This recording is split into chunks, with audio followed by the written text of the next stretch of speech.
Allô tout le monde! Je vais faire une petite réflexion avec vous autres aujourd'hui sur comment être heureux en amour. Vous voyez, j'ai une petite journée ici aujourd'hui à Victoriaville, chez nous, il vente fort, le temps est gris. Mais les gens qui ne sont pas heureux en amour, il y en a beaucoup, c'est 80% de la population qui n'est pas réellement heureuse en amour. Mais qu'est-ce qu'on fait dans ce temps-là? Comment y arriver? Donc, quand il y a des jours plus venteux en amour, des jours plus gris, on fait quoi? Donc, c'est de ça que je veux vous parler aujourd'hui, vous amener une réflexion. Oui, je vais vous parler du séminaire que j'anime sur le sujet les 16 et 17 novembre, mais avant ça, je vais vous amener dans des réflexions profondes par rapport à votre réalité. Si je parle de ce sujet-là, c'est que ça a été un défi souvent dans ma vie. J'ai eu quelques relations, mais j'ai eu à me reconstruire par rapport à ça, suite à des années d'intimidation, par rapport à l'aspect affectif quand j'étais adolescente et tout ça. Mais je n'avais jamais arrêté de croire à mon grand rêve sur le plan affectif. Et oui, aujourd'hui, je peux vous dire que je fais partie des 20% qui peuvent dire qu'ils sont bien sur le plan affectif. J'ai à mes côtés un homme merveilleux avec qui je suis bien comme j'ai jamais été bien de ma vie. Et chaque personne qui a passé sur notre route avait ses forces, avait ses défis personnels comme nous on les a. Mais c'est d'utiliser ces expériences-là pour dire merci à ce qui a été vécu. Cette personne-là avait des qualités, elle avait des choses à améliorer comme tout le monde, comme je vous disais. Mais qu'est-ce que je deviens moi, aujourd'hui, à travers de ça? Donc, je me suis beaucoup, moi, personnellement reconstruit. J'ai eu des grands défis. Des fois, on pense que, hop, on est arrivé à, OK, on prend un air d'aller dans une relation, puis ça va être ça. Puis des fois, c'est pas l'amour qui fait défaut, c'est un contexte familial par rapport à une famille reconstituée. Ça peut être autant, toutes sortes de choses que vous avez des visions différentes de la vie. Il faut s'aimer assez pour dire on se choisit pour prendre une direction qui est autre. Et si vous avez été vous faire aider puis vous vous apercevez qu'il n'y a rien de possible, être dans cette maturité-là, mais tant mieux si ça peut se reconstruire. Donc, je vous amène à réfléchir comment aimer sans vous perdre. Je vais vous amener à réfléchir sur vos besoins. Et sans culpabilité, êtes-vous réellement heureux en amour? C'est correct si ça répond non, là, vous êtes partie prenante d'une majorité de gens. Ça ne veut pas dire qu'il n'y a rien qui change. Au contraire, c'est possible. Est-ce que ça vous arrive d'aimer vos proches en vous oubliant? Est-ce que ça vous arrive d'avoir la peur de déplaire? Comme une majorité de gens, possiblement que oui. Vous voyez, je me suis mis 3-4 petites notes pour être sûre de rien oublier dans ce que je vais vous partager. Parce que pour moi, il y a vraiment beaucoup de profondeur dans ça. Parce que pour avoir accompagné des milliers de gens dans ma carrière, d'avoir fait plusieurs séminaires sur le sujet d'aimer sans se perdre, d'aller toucher l'amour en dedans de soi d'abord pour le vivre dans une relation après, bien, c'est immensément un sujet sensible qui mérite d'aller au cœur de soi.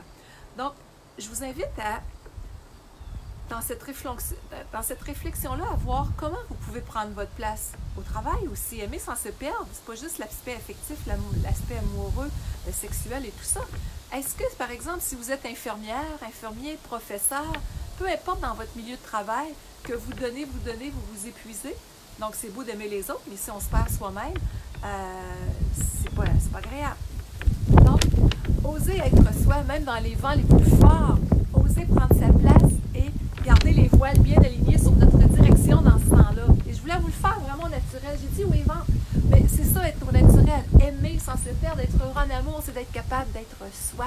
Peu importe qu'est-ce qui est là, de revenir à son centre et d'être dans cette authenticité-là. Donc, être capable de prendre sa place, oui, c'est de savoir qu'est-ce qui est bon pour soi. Donc, quels sont vos besoins, vous? Et si vous avez le goût de me mettre des choses sous la vidéo sans rentrer dans votre intimité, et qu'est-ce qui est important pour vous en amour? Qu'est-ce qui est important pour vous dans le respect de vous-même? Est-ce que vous avez le sentiment d'être suffisamment en confiance avec de l'estime et du respect de vous? Les souffrances affectives partent souvent de cet abandon-là de soi. Combien de gens vont avoir un sentiment de blessure d'abandon, blessure de rejet, qui va faire en sorte que ces gens-là vont passer d'une relation à l'autre en espérant que l'autre peut être leur source de bonheur, comprendront pas pourquoi il y a des répétitions de scénarios, vont faire ce qu'on appelle du travail sur soi, on ne s'amuse plus dans ce temps-là, donc, mais vont avoir le sentiment de tourner en rond. Donc, c'est ce que la vie m'a amené à faire, moi, dans mes 25 ans de carrière à ce jour, d'aller faire de l'introspection pour mieux aider les gens, mieux me comprendre moi-même aussi à travers de ça. Donc, comment être heureux en amour? Comment aimer sans se perdre? Ça part de soi. C'est une expérience qu'on vit avec soi. C'est une expérience que moi, je vous convie de venir vivre avec 300 personnes les 16 et 17 novembre prochains à Drummondville. Bonjour tout le monde qui est là. Merci pour vos petits coucous. Vous pouvez me mettre de quel pays, quelle ville vous êtes aussi au passage. Donc, j'avais vraiment le goût, je vous parle d'être au naturel, donc je ne peux pas l'être plus que ça. C'est vraiment, j'ai l'impression là, que je vous parle, chacune, je vous regarde dans les yeux et je suis avec vous personnellement en ce moment. C'est vraiment comme ça que je me sens dans mon cœur, dans ce partage-là, même si vous êtes peut-être bien nombreux à travers le monde en ce moment. Donc, demandez-vous si vos besoins si importants sont comblés en ce moment dans votre vie. Sexuellement, si vous aimez faire l'amour 2-3 fois par semaine, puis que l'autre c'est 2-3 fois par mois, est-ce qu'il y a quelque chose qui peut être fait pour penser à vous, soit dans la communication, aller rencontrer quelqu'un ou prendre des décisions? Donc, est-ce que vos besoins sont comblés par rapport à la compréhension de vous-même, par rapport à l'estime que vous vous portez, au respect que vous vous apportez comme personne? Souvent, on va parler des gens pervers, narcissiques, manipulateurs. Et en passant, si vous êtes là, mettez-moi un petit pouce, un petit cœur, ça me permet de savoir que vous êtes là. Mettez-moi un petit bonjour. Je me sens encore plus accompagnée comme si on était tout le monde dans notre salon, même si je vous parle juste à vous. Alors, on parle des gens qui sont manipulateurs, pervers, narcissiques. Qu'est-ce qui se passe dans un cas comme ça? J'en parle beaucoup dans le séminaire, entre autres, parce que souvent, si on se retrouve avec une personne comme ça dans notre vie, c'est comme si inconsciemment, il y a un petit côté sauveur du monde, Mère Teresa, là, c'est autant homme-femme qui peut être pervers narcissique. Hein? C'est comme si la personne, elle voit la souffrance qui n'est même pas perçue par l'autre, parce qu'une personne pervers narcissique, elle n'a pas de problème, elle, le problème, c'est les autres. Donc, c'est comme si celle qui veut être sauveur pour cette personne-là, elle la voit, puis elle dit, moi, je vais être capable d'aller la transformer, de l'aider lorsque personne n'a réussi. Et avez-vous réussi? Non. Donc, c'est une roue sans fin. Donc, si on manque de confiance en soi, de pouvoir personnel, d'estime, de respect, d'accueil de qui on est, on fait du surplace, de relation en relation, il y a de la déception. Au bout d'une relation, il y a une moyenne de 50% de séparation. À la deuxième, 60-65%. À la troisième, ça peut être 70-75%. Qu'est-ce qui se passe? Il y a un manque d'outils des fois par rapport à tout ça qui va faire que... Je vous vois pareil, même si ça se retrouve comme ça. Comme on dit au Québec, ça fait petit chien barbette. Mais on se retrouve des fois dans la déception à tourner en rond. Donc, prendre un temps d'arrêt pour dire, moi, si je veux être heureux, heureuse en amour, comment je peux aimer sans me perdre? Comment je peux être bien avec moi? Et c'est ce bonheur-là qui va déborder, que je vais pouvoir partager avec l'autre, qui va être dans ma vie, l'homme ou la femme dans sa vie, à ce moment-là, dans notre vie. Donc, si je prends mon chum, c'est un homme qui est en harmonie, qui est solide, qui est spirituel, qui est ouvert d'esprit, qui a les mêmes valeurs que moi. Il est autosuffisant par rapport à son bonheur, par rapport au bien-être qu'il se donne. Et moi, je suis dans la même énergie. C'est ça qu'on partage ensemble. C'est ce qui crée une force.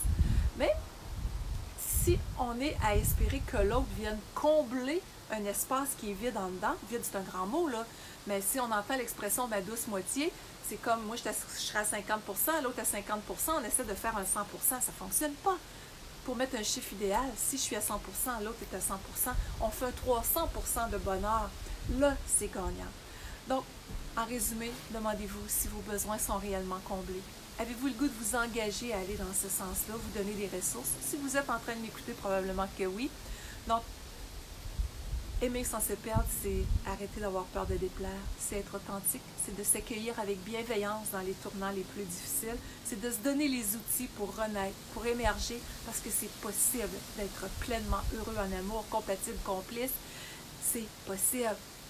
Et il y a des gens qui ont perdu foi en l'amour. Pourquoi? Parce qu'il y a une perte de foi envers sa capacité, des fois sans culpabilité, à émerger et en mettant de côté l'aspect que oui, on a toute eu une histoire de vie, mais si on continue de vivre l'instant présent et le futur à la lumière de qu'est-ce qui a été le passé, on reste bloqué quelque part dans le temps.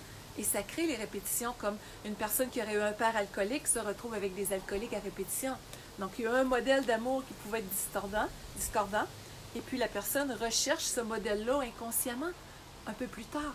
Donc, comment on peut en arriver à juste changer la programmation, les programmations qui sont en dedans de soi? Donc, dans cette expérience-là, un peu côté multimédia même, dans les 2 jours du 16 et 17 novembre à Drummondville, c'est le seul événement pour la fin de l'année, puis même pour un petit bout, parce qu'il est national, j'en fais pas dans d'autres villes. C'est pour ça qu'il y a du 300-400 personnes quand je le fais. Et c'est vraiment un moment d'intériorisation, juste pour soi. Que vous soyez célibataire, en couple, des adolescents, entre amis, vous le vivez pour vous d'abord. Et j'ai vu des gens qui sont venus là pour prendre des grandes décisions, autant de poursuivre leur route séparément, autant de la co-créer encore à nouveau, de se retrouver. Et tous les scénarios ont été vus.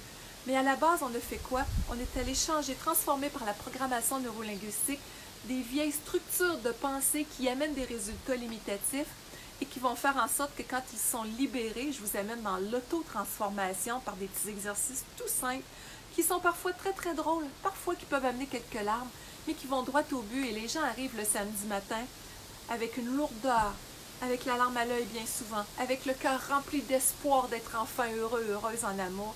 Et je peux vous dire une chose, quand le dimanche soir 16h arrive, je pense que j'en ai pour 1h30 à faire des câlins tellement que les gens viennent partager ce qu'ils ont vécu. Pourquoi? Parce que je leur ai donné des trucs des astuces pour aller retrouver le pouvoir personnel, pour aller toucher cet espace-là en dedans qui est si beau, qui est si grand, puis qu'ils soient capables de se voir comme un être rempli d'amour, de vivre cette expérience-là, comme ils l'ont vécu dans la fin de semaine, oui, mais de continuer de la vivre dans leur quotidien envers eux-mêmes, dans cet accueil-là, dans cette autorisation-là au bien-être, au bonheur, à être heureux en amour. Donc, si vous pouviez vous imaginer complètement heureux ou heureuse en amour, ce serait comment votre scénario idéal? Continuez d'y croire. Moi, je peux vous dire du plus profond de mon cœur que c'est possible. C'est possible de vivre une complicité globale. C'est pas de la pensée magique, mais à quelque part, c'est quand on se donne la restructuration intérieure. J'en ai broyé un coup, moi aussi, à un moment donné. J'en ai réajusté des choses. Mais quand la récompense arrive, croyez-moi que c'est grandiose et ça vaut l'investissement pour soi qu'on peut faire à travers de ça. Donc, si vous pouviez cesser de tourner en rond, si c'est le cas par rapport au passé, vous choisir pleinement et devenir la personne que vous souhaitez être, qu'est-ce qui se passerait? Donc là-dessus, bien, je vous invite vraiment à ressentir au plus profond de votre cœur en ce moment, qu'est-ce qui est important pour vous? Qu'est-ce que vous voulez vraiment? Qu'est-ce que vous avez le goût d'offrir à cette personne-là, à ce cœur qui bat en dedans de vous pour vraiment s'accomplir pleinement? Et je pense que qui que l'on soit, peu importe notre costume professionnel, on a toute une grande soif de bonheur qui est si légitime et c'est en passant à l'action qu'on y arrive pleinement.